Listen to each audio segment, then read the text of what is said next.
அந்த இளம் வயதில் ஆத்தங்கரை மணலில் காலடி தடம் பதித்தோம்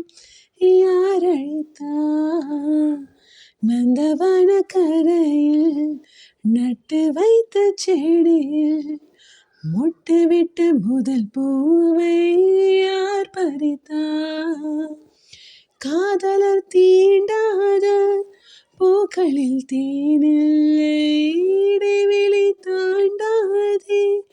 என் வசம் நான் இல்லை